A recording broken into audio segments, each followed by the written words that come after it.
Ahoy and welcome back once again to I Like Watches 2. The other day I was on the internet looking for watch deals and I stumbled across what could potentially be the best watch deal I have ever seen. This watch is 80% off and it was on a website that I've just never thought to check before. Sports Direct. If you're in the UK, have you ever gone onto the Sports Direct website to look for watches? Now, I haven't, but during a recent search, this watch popped up. I do apologize because a lot of the international viewers won't be able to benefit from this deal. I don't think Sports Direct ships or sells internationally. If they do, great. If they don't, then I do apologize. But this deal was just too good for UK buyers to not feature on this channel. It houses, I think it's an NH34 powered GMT, and it is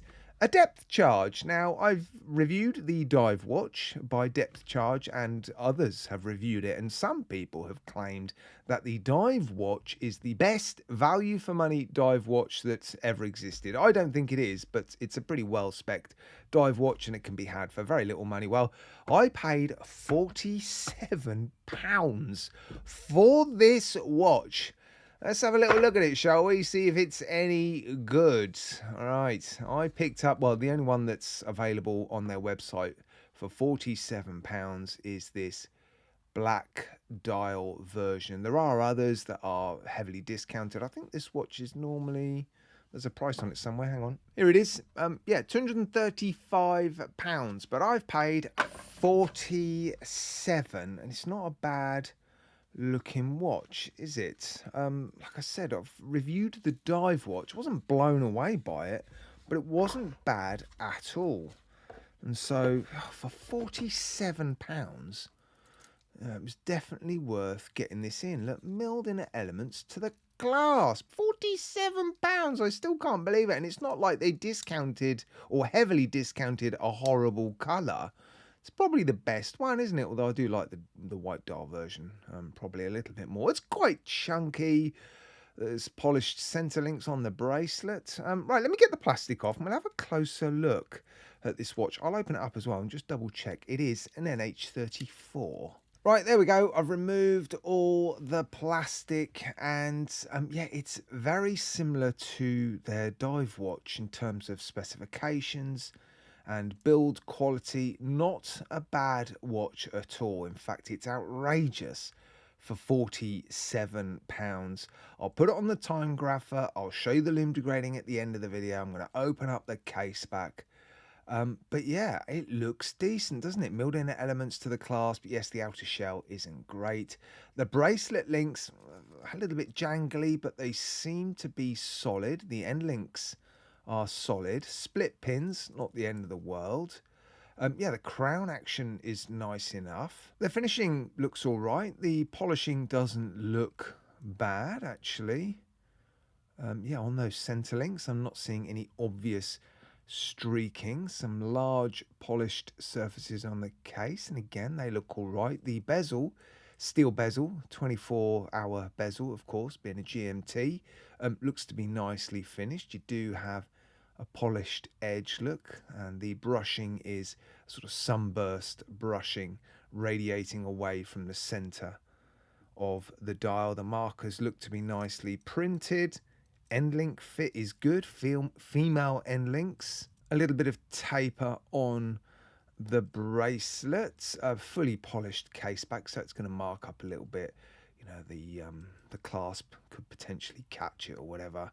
But yeah, it's so much watch for the money, isn't it? Right, let's check the crystal. The crystal is sapphire crystal, so you get a piece of sapphire crystal. I don't think the AR coating is particularly good. Look at that. You can't really see through the reflection to the dial.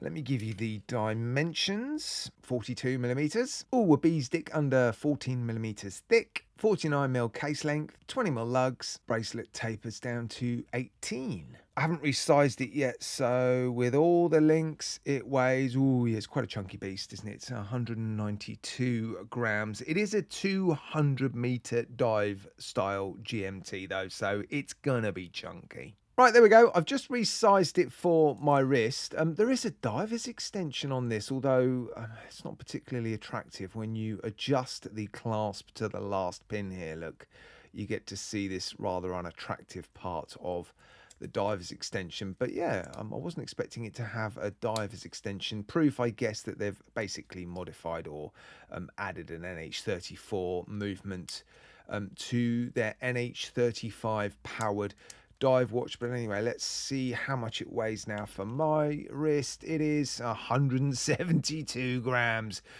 Proof, I think, that the bracelet is a solid bracelet. No hollow links here. Right, let's get the case back off and just check the movement, I think. Right, there we go. Let's zoom in a little bit. Yeah, looks like an NH34 to me. Yep. Wow.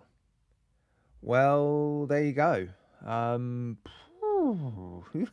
47 pounds. Look, I know it's not, in my opinion, the best dive style GMT. There are some weaknesses with the specifications, but 47 pounds. If you're living in the UK and you like the depth charge diver, yeah, I think you'll be seriously tempted by this, don't you? Wow.